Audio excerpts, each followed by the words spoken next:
Welcome to the Habits and Hustle podcast, a podcast that uncovers the rituals, unspoken habits, and mindsets of extraordinary people. A podcast powered by Habit Nest. Now here's your host, Jennifer Cohen. All right, so welcome to Habits and Hustle. Not only do we have Sharon Chuter, right? Yes, please. Who's Chuter. Exactly. She's founder of UOMA Beauty. UOMA Beauty. Yes, I don't want to say it wrong. It's okay. And we have her guest dog with us as well. What's his name? Leo, the CEO. Oh, wow. So he's the boss around here. So I've got to behave. I love how I've never done like a podcast on a treadmill with a dog. With a dog? With a dog. There you go. There you go. That's life. That's life with Sharon and UOMA Beauty. Anything can happen. We're turn up with a dog, crump on your treadmill. You never know where this is going to go. Let's see. Absolutely not. There's a first time for everything, Exactly, right? Exactly. So we could have a treadmill party here. You never know how this is going to go. We are having a treadmill party. Yes, you, exactly. me, and the dog. And Leo, exactly. And Leo. All right. So Exactly. hopefully it doesn't fall off the treadmill. I don't want to be liable for anything, you know? But, well, let's start. So basically, you have a beauty line that has a lot of SKUs, 108. That's a lot of SKUs. Yeah, that's a lot. But I think for me it was really important because the reason I set up UOMA Beauty was to make sure that everybody felt included. And it was so important to me to go out with an assortment where everybody could find something for them. Right. Like even besides, foundation, 51 shades, I wanted to make sure people 51 shades. 51 shades of foundation. How do you even that's not only is it a ton of work to even do that, to basically figure out the palettes of that, but that's a lot for production. It is a lot, and a lot of inventory too. Let's talk about that part. Right. But it was so important to me. That's why I came out to do what I'm doing, because brands always seem to put profit or ease before what's right. Mm-hmm. And what's right is every woman and man, regardless of who you are, regardless of your race, should be able to walk into any beauty hall and find something for yourself. I think beauty is such a basic want. It's not even a need. We don't need lipsticks. We get lipsticks because we want to wear a lipstick. Right. Imagine walking to a store. And this is the experience of most women of color. You walk into a store and you go, actually, the first question we ask is, do you have anything for people with my skin? And you think that's a crazy question, but the crazier part is most times is, not really. And so for me, it was really important to get out there with a brand that thought about everybody. And even from our foundation, it just wasn't about shades. Hey, I'm doing a 51 shade. It was the first time anybody actually thought that maybe the things that light skin needs are completely different to the needs of deeper skin. And even as the color profile changes, the way the skin reacts completely changes. So for the first time, we actually created 6 custom formulas. So each skin color group has a dedicated formula for them. So It was really rebellious, but it's so much common sense. Like at the end of the day, our skin type and the skin color really impacts, the way our skin behaves, the way it reacts to the sun, and the problems we're either trying to conceal or fix. So it was so interesting, but it's been wasn't easy getting out there, but it's been so beautiful. Well, so you don't cater for one particular skin type then? Everybody. So it could be for people who are African American, for white people, for Latino. See, Everybody. Exactly. that's what I find interesting, because like you were saying, I think a lot of times people are catering for a niche market, not over across the board. Yes.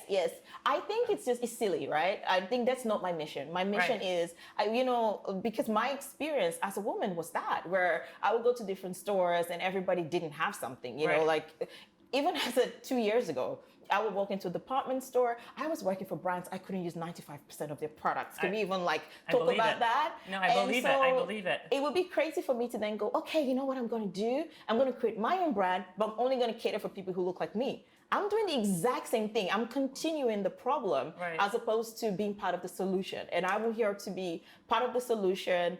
First of all, giving my unique insight on people of color that brands seem to not understand, because apparently we appeared. We didn't exist before. There just came a point in time where we just came to planet Earth and everyone was like, what do we do with this skin, right? But also addressing, so when we're talking about beauty and lack of inclusivity, we're not just talking about people of color. We're talking about even people who are very fair-skinned. The industry is like, bow, bow.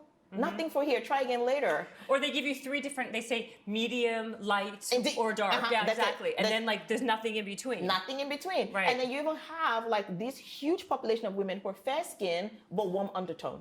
You know, Latinas, Arabs, a lot of mixed race kids, right? They're in this bucket where the skin's fair, but the undertone is quite apricot, it's quite warm. Bam, bam. No, the industry apparently, if you're fair, you have to be pink. So everything also, it's like not just catering for one spectrum, it's for everybody. And that was what was important to me. So then how do you that's a lot of funding, right? Because like it's easy to, right? But Yes, please. Right? Yes. It's not easy on a good day to even get one SKU out in the marketplace. But like when you started, right? Yes. Okay, so you had them, like we'll touch upon the fact that your background came from your head of operations for Benefit Cosmetics, which is a big cosmetic line for people who don't know. You were at L'Oreal, you were at Revlon.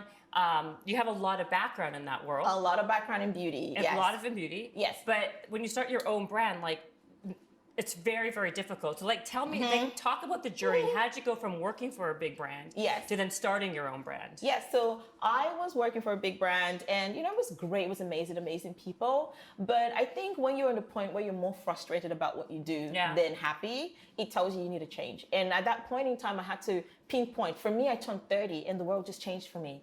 Before 30, my life was all about the next big job. I was conscious that, hey, I'm a woman of color. I wanted to prove myself. I wanted to, oh my God, I have to be here. I have to be in that room. Almost like validation. That's how my validation came through to feel like I was worthy to be a global citizen or participate in the conversation was I had to get the executive job. I had to do this and I had to do that. For a well-known brand. For a well-known brand. That's what I wanted to do. So that was all that mattered to me. So even when I was within these brands and they weren't being diverse, it was whatever. I can't change the world. That's somebody else's problem. I'm just getting my bag, honey. You know what I mean? Like that's what I was here. I'm like, I'm getting that bag. You fix the world, but and priorities. All about priorities. It was priorities. Right? Like at the end of the day, like you look at it. I'm a girl from Nigeria. I even joke with people. I'm like, I'm not even a girl from the posh part of Nigeria. People know about Lagos. I'm from Warri. Like it's like on the other side of the country. And I still have friends who knew me from when I was younger. From time to time, they would just ping me all these pidgin English or slang words on Instagram, and I would burst out laughing. So it's really good. Everybody keeps you grounded, going like, don't forget, you're from Warri. You gotta represent. And well, you brought your tribe with you I here. brought my tribe. That's the joke. I was laughing. First of all, you walk in, there's like 11 people with you, and dogs and kids on top of it. Everything, like all are welcome to our tribe. And being Nigeria, we're very rooted in community, in family. We say it takes a village to raise a child. If you have a baby in Nigeria, you don't even touch your own child for about 3-4 months. Is that right? No, you don't. No, because your mom comes through, your aunties, like your house is like a whole village of itself. And they put you in a pamper room, which means they make sure that you recover from the trauma. So you can't be doing that whilst breastfeeding. So they only bring the child to you for breast milk, and after that, your life is sorted. So we have a sort of different kind of approach as almost as a tribe and as a community. And it's the joke there that how a lot of Western neighborhoods want to keep you super Caucasian. And then, you got this Nigerian who just bought a house. And then they next thing you know, grandma's turned up. Everybody's turned up for the weekend and doesn't leave for 5 years. And then the neighborhood is overrun. And I love it. That's hilarious. The beauty of being I'm about to go through that. I just got a place in LA. And everybody's like, oh, who's living there? I'm like, me and Leo. And then just laughing, giggling in the back of my head, going and a whole tribe of people. Right, exactly. Which they'll find out pretty soon. They're gonna find out. So for me, the early part of my career was all about the next big job. I was conscious I had to work harder than everybody else. And also bearing that weight, knowing that for most jobs I did, I was the first woman of color to do it. Right. And you sort of understand that if I screw this up, they sort of somehow will go oh, we hired a woman of color before it didn't work out. So it reflects on your entire race, Whereas another person can do that job and not do it well, and another girl or boy will be in the job the next day. It's just like insert next person. Insert next person. But when you're a person of color or you're female, because I mean, there's the part of being female in a corporation, which is first you have to prove yourself that you're not going to cry when things go bad, or you have your emotions in control. Your husband or boyfriend doesn't control your movements or whatever. Yeah. So you have that pressure, and then you have the added pressure of being a woman of color. Yeah. And so for me, in the early part of my life, it was just about breaking those boundaries, doing this and doing that. And then I turned 30 and my life just sort of was different. I started questioning, why do I do what I do? Why am I with a brand that doesn't really care about people like me? Like, you may say you care about me, but you can't care about me if you don't care about my mother, if you don't care about my sister. You know, I'm sitting in these rooms having the nicest, posh conversations. Where is the other person of color? Right. You know, they don't exist here. And it was almost like the attitude of a lot of like both corporations and society at high level is almost like, oh yeah, the others are not cool, but you're cool. You know, somehow you've managed to assimilate enough to be cool. Right. You broke through to assimilate. You broke through, and now you've almost, and this is also what used to hinder a lot of people of color, because they would start fighting each other to make sure they're the only one in that room, because it was almost that pressure that they spot for only one person. Right. You know what I mean? I understand, yes. The Tyra Banks, Naomi situation, you know, where it's like... That's true. I see that, because it's like they feel like, subconsciously, they feel that there's only that token spot for one person. Spot. Exactly. And you've occupied it. You've worked so hard to be the cool one enough to take that spot. And so I got to that point in life where I was just like, instead seeing that, why am I the only person in this room? Okay, there was something fundamentally wrong if I'm the only person in this room. And then more than that, thinking, I am cautious now about the air that I breathe, and actually almost being worth breathing the air that I breathe. What, you know, if I leave this earth and all the other girls behind me have the same experience as I did, I have failed my ancestors who worked so hard to even get to the point where I can be like, even here with you guys on this treadmill. Remember, there was a time we couldn't even do that stuff. Right, you know, we must not forget. And so they worked and they sacrificed, and they didn't care about money to make sure that I have the freedoms that I have today. And I want to make sure that I am part of a solution that by the next generation and the generation after, this would just be, you know, as silly as it sounds to me when people are like, oh, I go to South Africa and they show you, oh, there was a sign that color's not allowed. And you're like, really? It's so foreign to me. Right. And I want it to be foreign to any other person to go, you know, I'm that grumpy grandma going, well, in my time, I couldn't find foundations. You know, I used to walk around looking green, you know, and all these young girls are like, I don't even know what you're talking about. You should stop being grumpy. That's like my dream for retirement, and know that I've done something in my life. So I got to that point in time and I decided, okay, it's time to stop, you know, whinging about problems. I'll come back home and I'll offload and blah, blah, blah, blah, blah, blah. And then I encountered the thing that every female encounters, and then even more a woman of color, where you go, okay, I want to do something about it. I'm going to leave corporate and set up my brand. And then that nagging voice that says you can't. Who are you? How dare you? You know, beauty is an industry dominated by French male. Like, it's not even like, it's a French boys club. And it's like, what do you think you know that will allow you compete with L'Oreal, Lauder? You're within these companies, you know how much they spend. You're never going to have that amount of money to go shell out on the brand. And then, by the way, let me say, you're also selling, or you're trying to get money from people who don't even wear your product or don't understand it. They don't understand you. Right. So you go to a venture meeting, it's only boys. I know. And so, well, a lot of times, you're right. But wait, you said something else I didn't want to gloss over, because it was, I think, a very interesting point, which was that people who are minorities can be very competitive with each other. Yes. Because of that one spot. Because of the one spot. I think that's interesting that you say that. Like, that's very like an authentic thing to say, because I don't think most people would ever say that. No, you know? And it's probably true, right? It's not probably true. It's 100% true. Because that's true. Because look how women are. Women are very, people don't want to say it now, but women are very competitive with each other. Women fight each other. Right.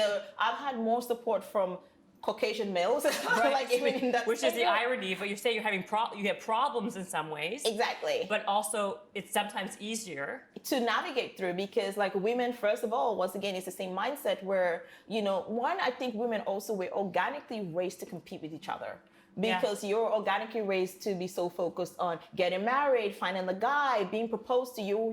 You're pre-programmed to be chosen. And, you know, you don't choose, you get everything we do, we get chosen. And it's even why at work we don't rise up very quickly because we wait till we're offered. You know, we always want to be chosen. We're afraid of rejection. So we always need to sort of stand out to be chosen, right? So to be chosen, you have to compete with each other so that you stand up high enough and somebody can go, I want that one. And I think it's so programmed in us and it's so hard for us to shake. Even women who are conscious about, I want to be supportive, and you see you start doing well and you start seeing them side-eyeing you going like, I'm happy for you.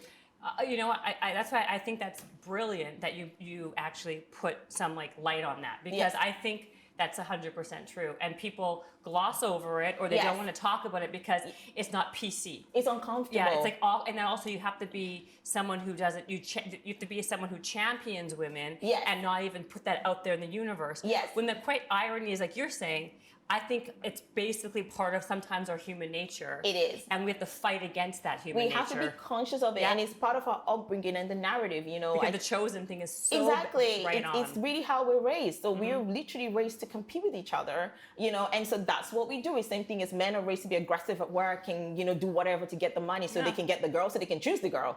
Whereas we're trained to do enough so you can stand out enough so that you're chosen, right? So it's the power kind of movement that comes out of there, which then makes us super, like, sometimes we can be catty or fight each other. And we bring that to the corporate life too. Like, you know, you have women who make it to the top and make it a point to make sure no woman gets there, because it somehow validates them, the fact they can say, I'm the only woman to have done that. And that was my fundamental shift in mentality. I used to think that was prestige. I used to think that was something to be proud of. I am the only woman, or I'm the only woman of color. Okay, that's not a pride. That is a reflection on how bad the world is right now. So what am I going to do about it to make sure we're not having onlys? You know, I still see, as of last year, the statistics was there was only 16 women of color in America that have raised over $1.5 million. You think about $1.5 million? $1.5 million to fund a business. And I read that and I'm hoping that is the wrong data and it's like fake news or something, but it was appalling. But we do know that this is fact, like only 0.01% of every dollar or cent in every dollar that goes out in funding goes out to women of color. Yet women of color are the fastest growing set of entrepreneurs in America. And it's just mental. So firstly, you have a bubble where not enough money goes to women, full stop. And then you then add the color onto it. And then now you're in a super niche spot, you know, for many reasons. One of the reasons, you know, we talked about early on where, you know, you walk into a venture meeting to present and you're usually confronted with, you know, very Caucasian men who are right there. Very Caucasian. Very Caucasian men. Caucasian men, yeah. and usually middle-aged. Yeah. So you're sitting there now telling them about, oh, you know, liberation, you know, Hakuna Matata, and then, you know, all this stuff. We got Hakuna Matata. And we're going to be singing Kumbaya as a free world, and they're staring at you going like, through lipsticks? Okay. You know, it's like, it's really crazy. And, you know, a lot of, I mean, there's like this bunch of like kids who just came out of college and just raised $100 million. Right? And they were these posh kids from Beverly Hills, but people would throw that money at you because for which company? Are you just talking in general? For a fund. They were starting a fund for themselves, and they blew everybody's money within like 2 years, right? And that happens more than people like to think. You know? No. And nobody, like, I'm sure they'll be out there raising more money, and everyone will still give it to them. Meanwhile, and it happens so much because especially when you're early stage, people are believing in you. Right. It's you have no product. Right. Like, literally, your product hasn't launched. So what are you selling to me? There's no numbers. There's no data. So it's literally, that's why they call it rounds for friends, fools, and family. For friends, fools, and family? Friends, fools, and family. Because it's either your family who are like... I've heard friends and family, but never friends, fools, and family. There's the fools, because like... That's great. Because they have to be stupid enough to like, go like, I want to give somebody money that I don't know. Just because they spoke to me for an hour or two and I believe in them. Right. Now, guys have it easier, especially when you're of a certain race, because you probably played lacrosse together. You guys, when your dads went to the same school together, you guys played golf together. So there is that kind of shared interest. You're probably pitching an idea that's all around technology. And the guys have, oh, I understand that problem.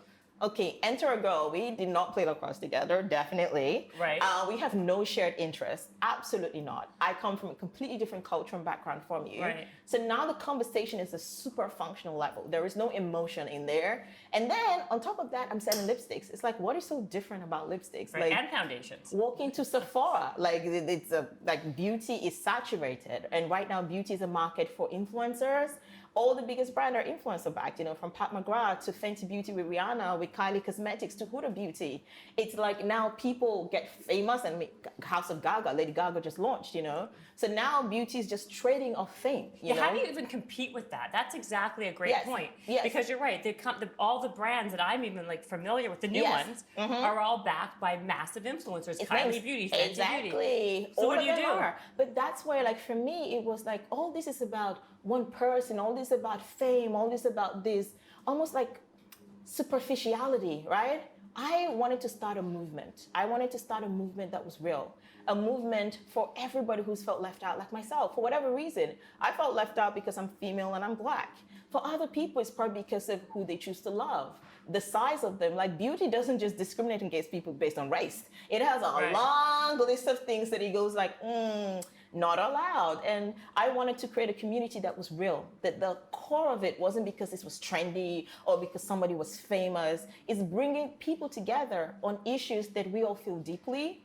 And like sorry to interrupt you, but how do you do that when you're competing with, you know, like Kylie has 140 million people on Instagram, Rihanna, who's the biggest pop star in the world, people like that who, unfortunately, like, it's a numbers thing, right? It's a numbers thing. And those are the people who are buying the company, and that's sort of buying the products. Exactly. But at the same time, like, the good thing with beauty is nobody's loyal to one brand.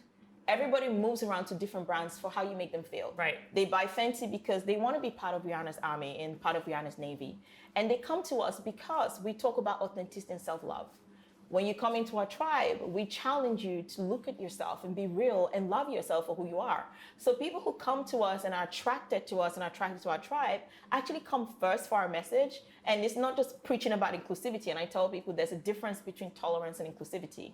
And even beauty brands, you know, 100 shades of foundation, that's tolerance. You're cognizant now that I exist, and that if you release 12 shades, you're going to get trolled on the internet, because the beauty community are getting feisty. I was going to say, did you pick the 51 shades to be kind of like cheeky with the movie 51 Shades? Is that kind of like how it happened? Like, no. You didn't go 50 shades, you didn't go 52. Exactly, because I wasn't counting numbers. That was the truth. I was creating shades that were needed. And so when I started, I had over 60 shades, and then started really calling back in to go, okay, these two are so similar. Like, you know. I think that was a brilliant marketing strategy, if that's what you did. But. Yes. Oh no, like literally I just like created shades, and then when it got to the point where we could not call any further, this is it. It turned 51, because I remember going to Ulta and they were like, why not 50? Just delete one shade. I'm like, because it's needed. Yeah, like, exactly. You know, who am I going to cut out? Exactly. Like, does that person now not matter? You know, but for them, it was just an even number. It was just like, just making it even 50. Like, why 51? And I was like, because it's 51. Because now you always have to have one random bottle of foundation on its own. Like, when you mentioned that in 2 rows. So it was like, oh, would you mind making it even? I was like, no, I'm not corporate tick boxing here. I'm actually just creating what people actually need. What's necessary. Exactly. And so I think that's what's great about our tribe. It's not only you coming in finding, like, you know, incredible, like, I mean, our foundation had never been done before. It was truly revolutionary. You know, the pigments in our palette are unbelievable. When I develop products and I test products, if it doesn't work on any woman, regardless of her skin type or her skin color, it doesn't make the cut. So there are ranges that people are confident they can find their home in. And I think, you know, the attraction to UOMA Beauty is in 2 parts. One, the products are phenomenal, but the biggest thing that draws people in is the relatability, because it's real. And I think in the world with so much fake, and you have, like with fake, you get so much masses and everything, people are a bit fatigued with that at the moment. Yeah, people love authenticity and real. Exactly. People are coming back to basics. And now what we forget is that sometimes it's the same person.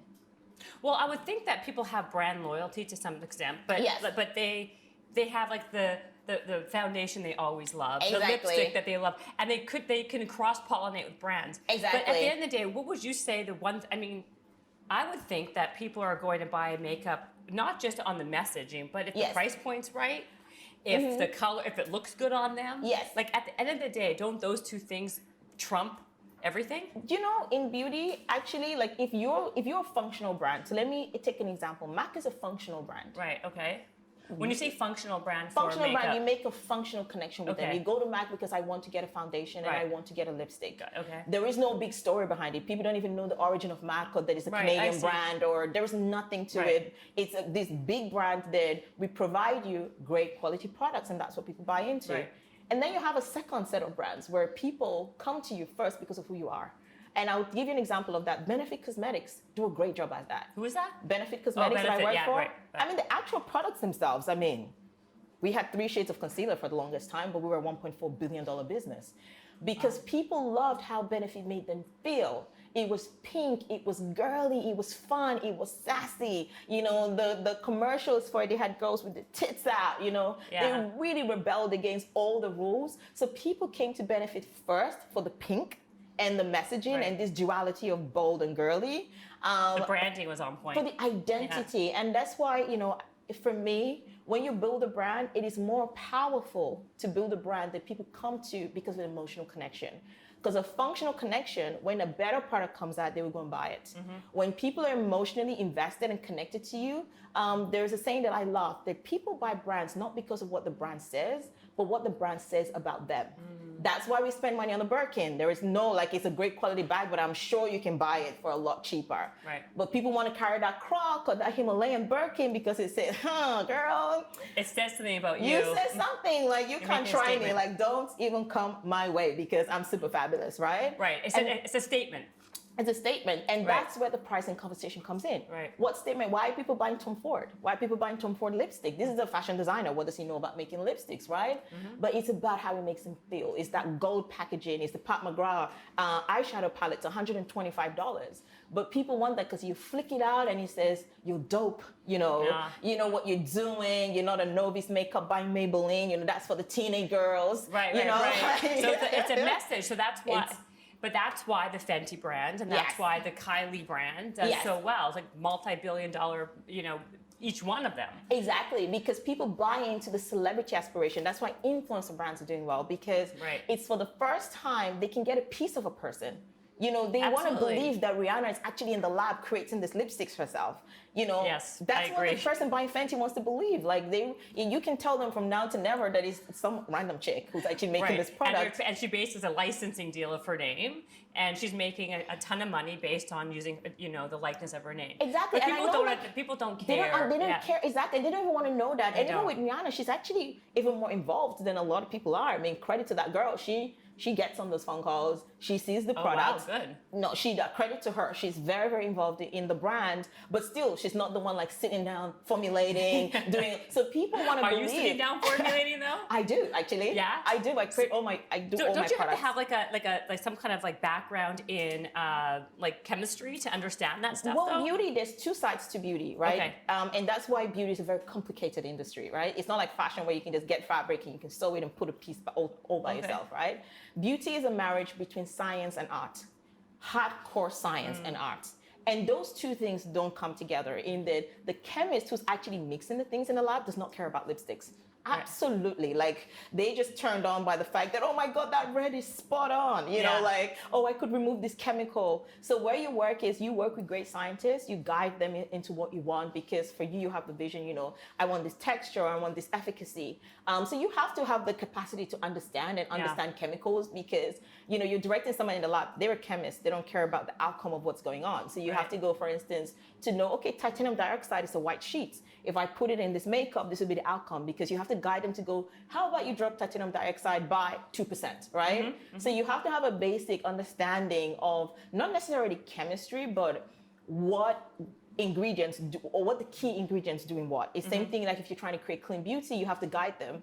And then they'll guide you back to actually go, okay, these are the substitutions that we can use. So they're smarter than you and they can tell you what's possible, but you have to have the head to grasp it back. And that's why I go like, it's this marriage between arts, because you don't want to create a beautiful color palette that is stunning, but at the same time, to create a really good red, you have to put lake. Lake is not allowed by the FDA. This is the kind of stuff you need to know before you start, because the person in chemist is not going to tell you. He's just going to mix the palette and give it back to you. So you have to be knowledgeable. You have to be knowledgeable, which was the benefit I had. Right, coming from a background. A background. It's also why when people set up new beauty brands, they don't launch 108 products, because simply they just can't do that. So how did you? Okay, so let's go back. So how did you do it? Like, we're like, so how did you do it? And how much money did you initially raise? So firstly, how I did it was a lot of craziness. So firstly, to craziness to finally go, okay, I'm done. I quit my job. Right. And have that final just leap of faith. And it was 2 years ago. It was 2 years ago. I knew I was not going to be one of those people who was working and doing. I'm either in or out. And so I had to draw a line in the sand. I moved countries. So I was in a whole new location and whole new environment. Where were you? London. And then you developed this in London? Exactly. Okay. And then I started splitting my time at the time between London and New York. I would come to New York to do my American business and then go back to London. And so that was amazing. For the longest time, I only took investment in February. So I self-funded it until at the time that my investors came in, I had purchase orders from the retailers. I had fully finished product. I had pretty much, I was like 6-7 weeks to launch was when I finally got investors into the business. So you did it by yourself? Yeah, exactly. And I was... How? Well, one, sitting in my sofa with pajamas, but two, before doing this, I knew I had to save. It was sort of my thing. I knew that I would have to... It's a crazy idea. It's not an idea that is easily adaptable to actually go to somebody and say, I want to launch a brand. I'm going to launch, a big assortment. And then also, at the time, I knew I wanted to go into retail. I didn't know they would take me straight away because you never know. But I thought it's something that it's a harder sell. It's beauty. It's why you're different, and a lot of my elements are things that are sort of, you have to feel it to understand. It's hard to just, especially when you talk to numbers people, to quantify what is the, you can quantify the value of this category. You can quantify the spend of people of color that's been underserved. You can quantify the shift in the global population. What you can't quantify is why should they believe you versus every other person who's trying to get their money, right? And for me, it was complex because it was all these different elements. It was the brand story. It was, the mood and the feel and the vibe. So when I was finally ready to present it, it was almost in a fully finished form. They could see the campaign. They could see the visuals. When you tell somebody at the start, I'm going to go to Lagos to shoot, they're like, she's just trying to get a trip back home on our dime. You know what I mean? Like, she's just trying to take her model friends down to Lagos. But now they could see this powerful visuals. They got it. Like even when we launched, we only had to send one picture out to the market and people were like, got you. I know exactly what you're talking about. So wait, how much money of your own did you put into it at the beginning? So I put about almost 800,000. Wow, you saved that much money. Well, a girl can scrimp and a girl was on chicken soup for a while. That's amazing. No, but literally the truth was that I had underestimated, because when you work with corporate, you sort of you know how to do a lot of things. Raising money is not one of them. Right. Because you have a fancy budget meeting once a year, you present and you you have arguments, and then money magically appears in the account. So you don't actually learn what is the difference between seed, Series A, Series B, Series C. Right. What's a convertible note? We don't know what you don't know. It's not your background. It's not your background. Right. And so I underestimated it. I was like, I'm gonna get the retailers and all of this, and then people are gonna throw money at me. Right. People always overestimate not always, but a lot of times the ease of how hard it is to actually get money. It is hard. You're talking to finance people. They don't like risk, and people would rather invest in an early stage business 50,000. I was asking at the time for $2.5 million, right? So wait, so you put 800,000 of your own money in. Yes. And that was 7 weeks before launch. At that point in time, at that time. And then you said, okay, I need more money. What was the money for? I wanted $2.5 million. For so what, I was to actually then launch, inventory or for inventory? Was about almost $2.3 million of stock. I mean, we're talking 108 SKUs, right? Minimum order quantities from factories is 5,000 per piece. And you should touch upon the fact that that kind of quantity and inventory can also bankrupt you. It is terrible. Right? I would not advise anybody, my case is such a unique case study. It's not something that people should use as a benchmark to go I want to start big, because, what they have to remember, it took me over a decade of playing with other people's money to be able to do what I'm doing right now. Because sometimes people are oh, and it only took you a year and a half to make it, and then look at the traction. It's no. An overnight success takes sometimes over a decade to practice. Not sometimes, almost always. Exactly, with other people's money, and get increasingly better at it and make mistakes with other people's money, So it was going into retail straight away is crazy. And that's what investors don't like, because here's the truth. If I launched a brand online only, and it cost me $100,000 to do that, right? If in 6-7 months the brand was going really well, they will be very happy to give you money because it's tried, it's tested, they can see the traction. Same thing, if you went to Ulta and they put you just in their.com, which means that it's not a lot of capital from your end required because it's just the online. If you're doing well online, guess what? After a year, you're going to get rolled out into stores. So investors prefer you to do this because the risk is lower. And then you can actually test your model properly, learn all the kinks, and then launch big. For me, I knew timing was of the essence.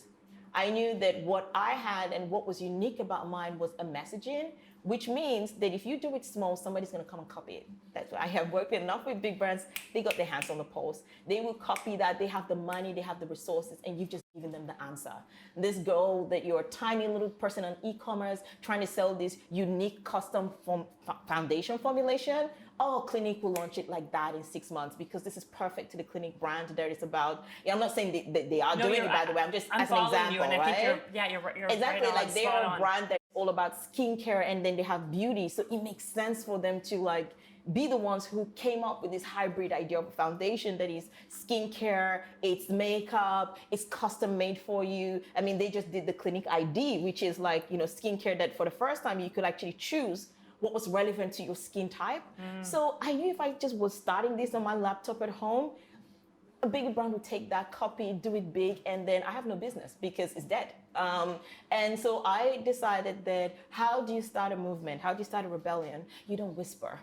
You take a big gramophone, you stand on the highest podium that you can, and you scream on the top of your lungs. And that was exactly my business strategy, that I am going to start a movement. I am going to create a movement of, you know, that is so welcoming of all the weirdos, everybody that beauty said you're not enough. And that's what I needed to do. I needed the platform to stand with that my gramophone and scream on the top of my lungs and go, if you're dissatisfied, if you're unhappy, if you've ever felt left out, if you felt not enough, come here. You're enough here, and you're enough in my world. And to do that requires a lot of money. A lot of money. Yes. And you know, so trying to convince people, hey, give me, so everybody will, at the start, it was like, great concept, we'll love it. We will come after 6 months once you launch. Okay, so how am I going to launch? Right. If everybody wants to come post-launch, because... Right. It's like the chicken or that you can't go anywhere without the, you know, like one or the other. Exactly. People don't want to invest until you have someone else invest. So you get the first one. Exactly. So when I first started this journey, I didn't think I would spend that much of my own money, to be honest. So just letting everybody who's listening to this know, there is no life of entrepreneurship. It just happens. Whatever happens, happens. And you just got to keep the wheel going. So I did not expect to spend that much of my money.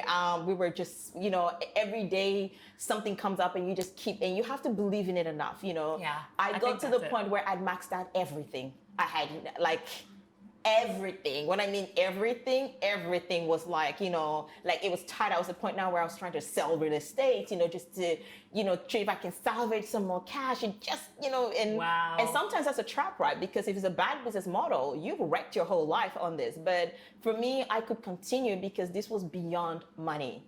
This was, I had like a message, and I had sort of this, it's a purpose-driven mission.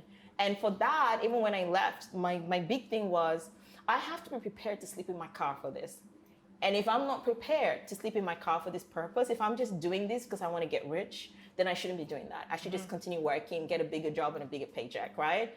If I'm doing this, it's because I truly care. And I care about, you know, being part of a solution. And to do that, somebody has to risk getting poor. Somebody has to risk it all. Somebody has to risk all the superficial things that we think are important, like my ancestors had to do to make sure I could get here. So I think that always was my compass and my north. Whenever you were at the point where you go like, okay, Sharon, you probably should stop now. Right. You know, and people around you are like, we're very worried. Like, but it's infectious. I gotta say, just by you saying this to me right now, yes, I feel your passion. I feel like the energy and like the authenticity of it, where I'm like, I'll give you some money. You know what I mean? Like, no, because like, you know, like you can't fake that. Yeah, no, you know, you can't. and I feel like when people really know it's coming from like a really real place, authentic place, it's hard not to feel like not to want to jump on that bandwagon, you know? Yes, and that's true. And I think even now that we're out there in the marketplace, it's one of the things that the brands are scratching their head for. You know, I mean, they're buying my formula to go and try and replicate it. I'm like, yes, that's fine. You know, I'm flattered about that. But what they can't get their hand on is how do you replicate a person who really cares?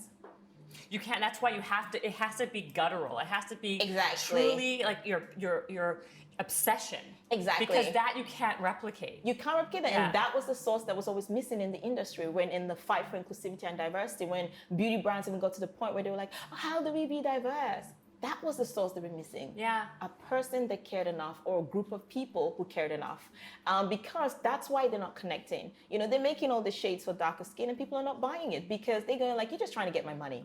Right, you know, right, they don't believe it. But what people get to see when they come into the UOMA world and the UOMA Beauty world, they get to not only discover this amazing brand where they can have fun, they can be themselves, they discover a person in this brand who, you know, they can feel it that I genuinely care. Yeah. And I am not this abstract person. I'm not a celebrity. I'm a real person. And not saying celebrities are not real, but it's like, I get what you're saying. It's like you're like one of the people who truly like would, that you kind of relate to the brand because you are the brand. Exactly. You know what I mean? Like you are one of the people who would use the brand. Exactly. And I have a lot of like, you know, there are different reasons why people come to our tribe.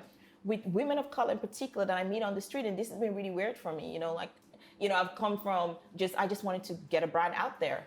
And then now I go to places and, you know, especially a room with people of color, and they're like, oh my God, you're Sharon. But the comments that keeps coming through is, I'm happy you are where you are because that's inspired me to do this or that. Mm-hmm. I'm on text with so many young women of color who are entrepreneurs now who just, you know, I got a text from a girl this morning going like, I just went to my first VC meeting. They said no, but I'm so excited because it's making me want to go harder. Right. And I said to her, that's the spirit, girl. You know, so just even building this tribe where you're relatable, you're going through the same issues, you're inspiring them that you can be more. You don't have to, you know, I'm the only woman of color who has a prestige brand and is not a celebrity operating like in that prestige beauty. So, wow. Every other woman of color, mass. And that's what advice everybody gave me too. Why are you pricing your product prestige? It's a little bit off, isn't it? I'm like, say the words. Just tell me to my face that, and one of your target market people of color, they haven't got money. You know, like just say it. Yeah, like exactly. say it out loud. That's amazing. You know? And that's what you think they're thinking, and yet they won't say it, so they'll give you all these other nonsense reasons behind it. And even some investors are like, I think there's a bit of a mismatch between your demographics and the position of your brand. Okay, bye boo, I don't need your money. It's like, you're awesome. So basically, did you get the $2.5 million? Well, I got more. I ended up raising almost 3.7 and turning down about $7 million. No. Yeah. So so why did you turn it down? Yes. First of all, who gave you that 3.7? Well, what my lead investor, I like keeping like a little bit hush, but so I've got one strategic VC in there, and then the rest are like family offices. Like who I would advise anybody, take money from family offices, please. To take money? Take money from family offices. Tell people why. And explain what a family office is. Yes. So people don't know what a family office is. So in terms of the world of venture, I mean, you can like back yourself. You can get money from private equity, which is completely different to venture capital, right? Or traditional venture funds. But tell people what a family office is. A family office is pretty much, so let's assume you're a billionaire like Jeff Bezos. So he has a ton of money. What he does is he employs a group of people to manage his investments for him and decides what he invests in because he can't make those calls himself. So sometimes family offices is for one person or multiple people, but it's just where wealthy people sort of pool their money together and... It's like a one-person private equity company. Exactly, and then decide where they're going to put it or not. Now, the good thing about family offices, they don't have the same requirements. You know, when it's like a venture fund, all the people who put money in that fund, they actually even write like a charter in terms of it must be this. You must have certain exits. So even like the company, they want to know that you're going to sell at a certain point in time. So they have these really strict rules. You know, they want to take a seat in your board. They want you to do this, and they want you to say there's a lot of I wants in there. And you can lose a lot of control of your business that way. And aggressive people as well, because their sole obligation is to make not just one person happy, a whole lot of people happy. Because a private, it's a lot of people's money pooled together. Exactly. Versus a one person who's just looking for really good investments a lot of times. Investment. And it's more lenient with the rules and regulations. They're super lenient, and they usually have, what I find with a lot of family offices, they usually just have things they focus on. Yeah. And usually because this is people who are very wealthy, their money, they sort of go like, even for social causes, they're like, I just want to fund women of color, for instance, or what, and they're not as, you know, like on your neck about like, because they don't need the money, not like, but and I also, know, I was trying not to say, you know what I mean? But they don't. They're more doing it because they need to they need to find a place for their money, because there's no possible place to put all that money. Exactly. And so they find causes that usually are close to them that they care about. Exactly, and they usually have a source that is just feeding their wealth. And so all of this is just like diversifying and spreading it out there. You may invest in a company that ends up blowing up and it increases your wealth. You may not. So it's very manageable. They usually break their money up so that they're not giving one person $10 million.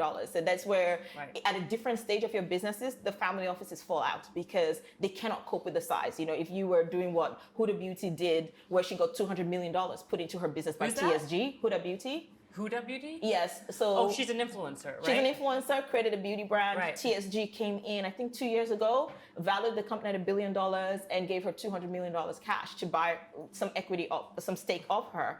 Those kind of deals, family offices can't do that. Yeah, right. That is like pure VC, pure private equity kind of, and usually even at that point, most private equity fall through, except solid Ps like El Cataton, which is like the Louis Vuitton arm, and a few of the other ones. So sorry for the jargons, but no. I think it's super important and relevant because I think that at different levels of your funding, certain people suit a different place. It's different people, and that's why I go, when you're super early stage, you're so much better off with family offices, because first the fools, family, and friends that you call, exactly, and then maybe family offices. Because what you want to make sure is that people. Somebody gave me advice once, going like, when you're looking for money, take money from the person who doesn't care if they lose that money.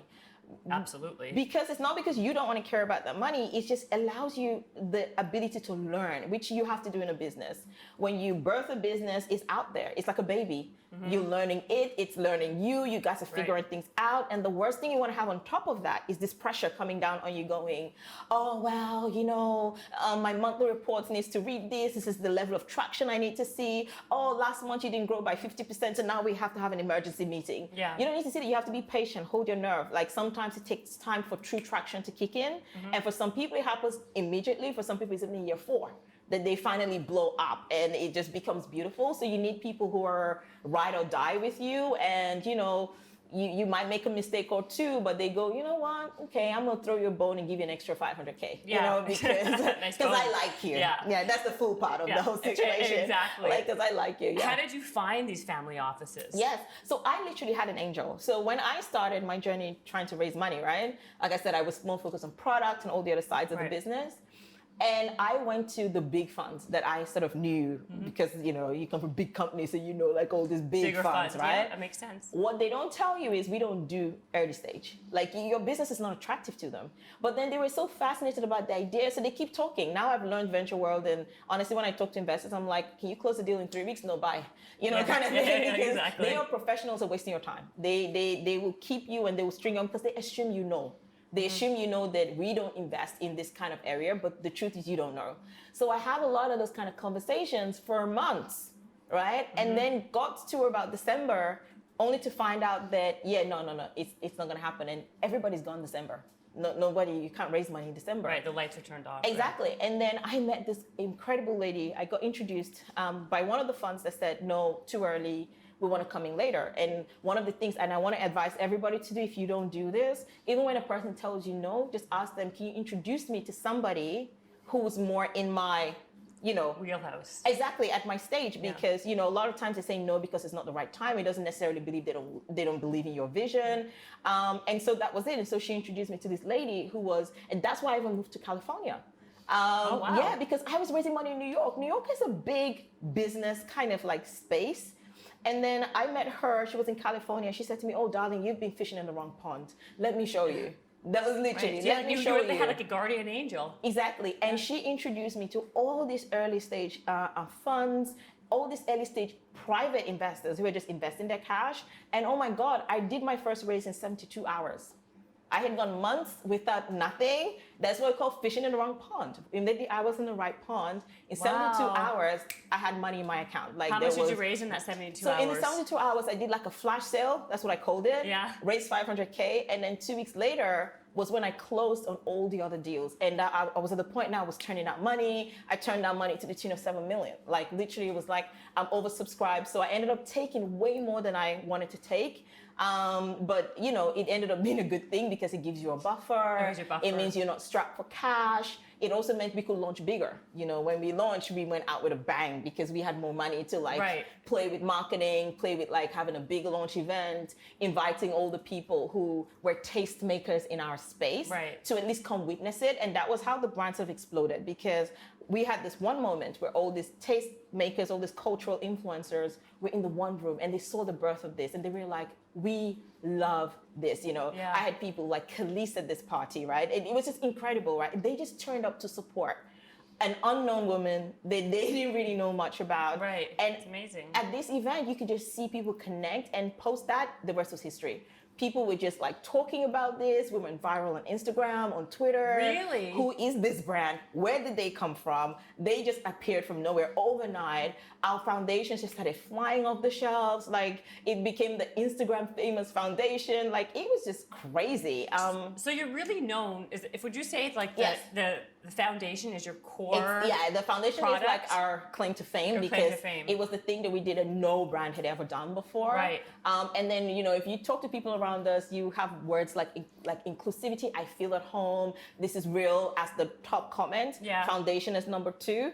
And then our eyeshadow palettes are so popular. And this was actually an interesting thing. I developed 3 palettes. Send them out, like for people's feedback. And when I create products, I always stay true. I tell stories. We'd say we're an Afropolitan brand. One of the ideas that I brought into beauty that was new was the fact that you can be yourself whilst being a part of the globe. It's why I identify my brand as an Afropolitan brand because my roots, I'm Afro. Right. So I love telling people my story. Afropolitan brand. Afropolitan because when you use the word African, people think about a geographical location, right? They just think, they think you're talking about Wakanda, right? And you can't help it. Like you just cannot help that. So we had to send this idea. The word Afropolitan is a fusion between Afro and cosmopolitan because even our history as a people, like the people from Africa, through colonization, through slavery, through a lot, we got split up around the world. Right. And so there's this idea, and for me, that I've always proposed, just the fact that you're African American, right? It doesn't make you less African because that's who you are, just because you're Afro-British. So it's this term that really unites all of Africa and her diaspora and celebrates the culture, not just as it was, but as is, because a lot of our culture has been mixed, which is a beautiful thing. The fact that I love about people from Afro origin, wherever we go, no matter the conditions, no matter what's going on, we still manage to mix and remix and create something new. Right. I always talk about it. You have the slaves who came here, and even in incredibly horrible positions, they were sitting there picking cotton, and they created soul music.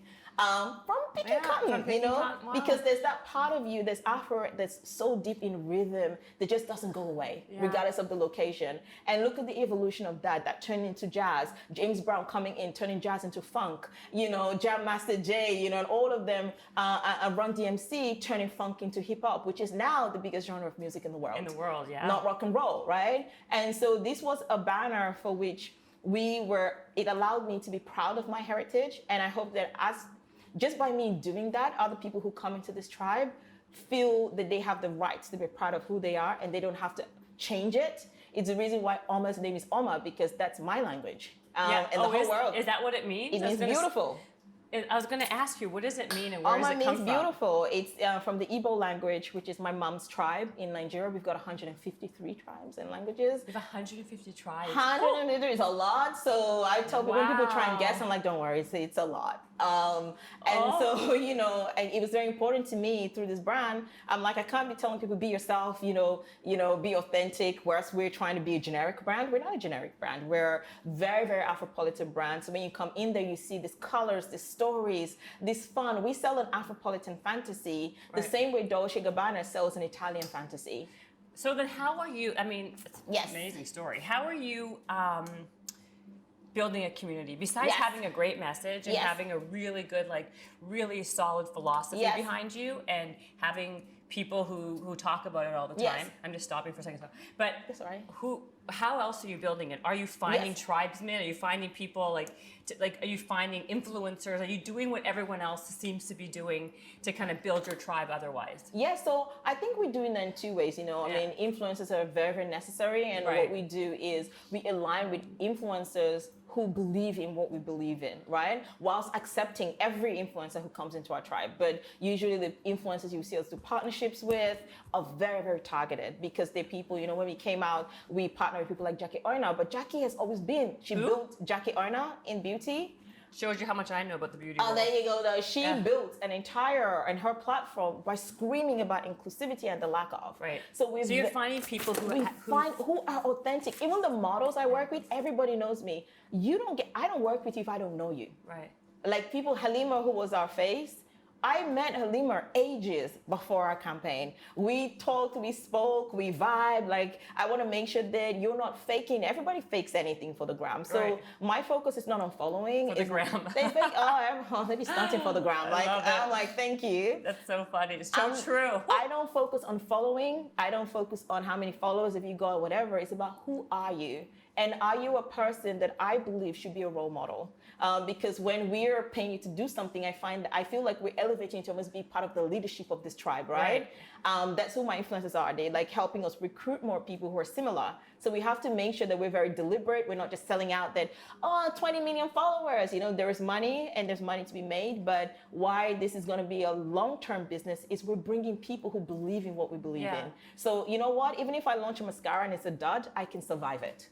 Because they're not just here for the mascara. They're here and they're part of this journey. So we do that through the influencers we partner with. Most things that happen with us are organic. Most times people post about us, do videos, celebrities wear our products. They're usually organic. Like they are things that happen. They're makeup artists. We're makeup artists' favorites. I remember at my launch event, Sir John running in really late, right? Really late in the game. That was the first time I met him. And he was like, girl, I am so proud of you. I've been hearing about you. I wasn't going to come today. I was sitting at home and somebody was texting me saying, you must come. And I ran out. And he was like, anything you want from me, you let me know. And I would never charge you for work. I would whatever you need, right? And he's been true to he just did Fashion Week for us, right? Our first outing to New York Fashion Week was a blast. Sir John, Halima, all the tribe were there, and he was so amazing. Wow. And that's what's organic about our tribe, that everybody who comes in is emotionally invested. It's not just another paycheck. If they want a paycheck, they go to the big brands and grab the paycheck. Right. We like where people genuinely want to be. And I think that's what's powerful. And that's also powerful when we recruit our tribe members, that they're there because they have connected to us through somebody who's authentic as well. So they're authentic. So it's a really I understand that. Yeah. It's kind of like, it's also coming from it trickles down from the top, right? Exactly. So if you're that way, everything falls underneath. When you're under you. Because if you're like a lot of the bigger brands, what they do, they just recruit anybody. If you got cash, you're going to come in, right? Yeah. What we say is, if you don't believe in our purpose, why are you here? Right. But then it just means that the people who are here, so if you look at the business of it, our average transaction value is high, very high, because even though we're talking to less people, they buy a lot from us. And what happens to people, they come to us, and because they're there, a lot of them just to support, right? I love this brand, I believe in the founder, I love what they're doing. So they come in, they go like, I'm just gonna buy lipstick, I'm gonna buy foundation. And then they try the product and they go, oh my holy, this is crazy. And they come back and they buy 3, 4, 5. I'm having people buy our lipsticks in almost every shade and collecting them. Wow. It's crazy. And where do I buy them? Besides Ulta, you said. So you can buy them on Ulta. You can buy it on our.com. So we have a beautiful website where people can come and shop and get an authentic brand experience. I want to get a foundation now that you've said how great these foundations are. Now I feel like we have to do a whole session of me shade matching you. Please do. But by the way, I'm like, I don't know how to put any makeup. I'm like, it's embarrassing at this point. Like, I'm an adult and my 4-year-old puts on makeup way better than I do. But you know what? That's why your makeup shouldn't be like, even with us, everything that we do, my eyeshadows are built for you to use them with your fingers. Because you know what? We're women who've got things to do. Well, look at you, though. Your cheekbones are so accentuated. Oh, thank you. You look like a supermortal from on the cover of Now Vogue. my head's gonna go big. No, it should. Leo, you hear this? Your mama's a supermodel. You're so cute. I'm a short supermodel. I love it. Listen, no one knows you're on a woodway treadmill here. Exactly. You look like you're 6 feet tall. I know, right? It adds 1.5 feet over here. I haven't even got my heels on today. I should have done this treadmill, done a Mariah Carey style. I mean, you kind of are. I mean, what are those? What shoes are those? Are those Gucci? Yeah, they're I'm obsessed with espadrilles. So I'm either in crazy high heel shoes or I'm in espadrilles. I don't have an in between. Wow, well, you have great, really good style. Oh. That's true. No, I'm not just now you're making me crip walk on your treadmill now. I have one question for you, and then you're free to get out of here. We know you got the hustle, that's for sure. What are some of your habits that you do daily? And what do you what kind of stuff do you look after in the company now? And yes. Well, I'm a CEO, I'm creative director, I wear a lot of hats around here, and I look after 2 countries that are on opposite time zones. So I don't do a lot of sleeping at the moment, but it's fine. Okay. We will sleep at some stage in life. That's okay, that's fine. Because I talk about that, especially when you hear people talk so much about, self-care and whatever, and I tell people, if my brand is 5 months old, and I'm sitting here zenning out. I'm like, there are stages in life. At some point, you actually have the privilege to look after yourself. I always say that. I say that you can do everything, but you can't do everything at once. Exactly, not at all. Right, and now you're in the building mode. Exactly. And you have to you got to be very, very. Nobody's gonna want to do what you do. I've taken a lot of people's money that I don't want to let them down. I don't want to take people's children's college fund and then blow it because I was doing yoga kind of thing. So it puts a lot of pressure on you. So what do you do? What kind of what you wake up? What time do you wake up in the morning? So I usually wake up 1 a.m. because I have to do UK and Italy. Go to bed? 11. So you sleep for 2 hours. Yeah, but I've also done that for the longest time. But here's how I recover. I sleep. My body sort of tells me what it wants to do. That's the interesting thing about me and my body. We have a great relationship. So it goes, okay, I'm gonna do this 2 hours, and I wake up. My head is completely clear. I'm not tired. I'm not groggy, as you can see. Like I've been awake since 1 a.m. and I'm here at 4, almost 5 o'clock, like still bouncing. I'll be bouncing until 11. And you were early, and you have a ton of energy. Right. And you're so on point. I'm an Energizer bunny. I'm like, that's why I don't drink coffee. And then, or energy drinks. And then. Except Celsius once in a while. Except, yes, of course, except Celsius. Yeah, right. And then on the flip side, I'm going to have like a Saturday where I sleep like a vampire. Like so you sleep all day? Oh, when I mean all day, I mean like full on all day. Like my eyes will sort of open slightly and then it closes right back. But the things I do every single day that is sort of my point in time. Right. My self-care moment is actually my makeup moment. I do not play with my skincare routine and my makeup routine. What do you wash your face with? Well, what do you do? So I actually am a huge fan of the tools for washing the face. Yeah. Okay. I use super mild products. I'm all about super mild products. I'm crazy about hydration. Okay. I've got hyperpigmentation, so retinoids are my friend, and I've got acne-prone skin. Retinol is not your friend. It is my friend. Oh, it is your friend. Okay. As long as anybody can put up with the ugly face where you have 6 weeks of your face peeling off, then you're fine. Right. And after that, you come out the other side really sweet. You can help me offline about this stuff. Oh yeah, no, I'm your girl. Yeah. And then my makeup. I take about 30 minutes every day applying my makeup. And for me... That's your meditation. This is my time. I'm staring back at myself in a mirror for 30 minutes. The good thing with makeup is a thing where you kind of multitask because it's your hands that are working, right? Mm-hmm. So it forces you to be about you. And that's usually where I'm talking to myself. Like my shower is therapy. I'm talking to myself, I'm processing my day, I'm doing my makeup, I'm looking at myself. And I always tell people, what do you say to yourself in that moment? Are you saying, oh, look at my double chin? Oh no, I have a whole dance party. I have my speaker, I am like dancing, like, yeah, you go, girl. Like I'm a hot mess in the morning. Like it's crazy to witness. I'm like dancing, like sometimes I'll put on YouTube because Nigerians, we always have like unique dance moves for different tracks. Yeah, yeah. And I start learning it right there, doing my makeup and like, hey, and that, like it's crazy. So my family know that when Sharon's getting ready, everybody's like, oh my God, close the doors. It's one of these. We're gonna have a dance party this morning. But so that's your form of meditation. That's my grounding moment. Yeah, and then great. I leave home, I'm in a good mood. So I can I'm not leaving the house. And if I don't do that, it just feels like I've missed something. So even if I'm in a hotel room, I travel with a small JBL speaker, I'm vibing. Whenever I'm not working or doing something, I have music in my ear. So music is my therapy. Is how I get lost. And then Leo, of course, is my other grounding moment, making sure that he makes me stop during the day to go, are you okay? Have you eaten?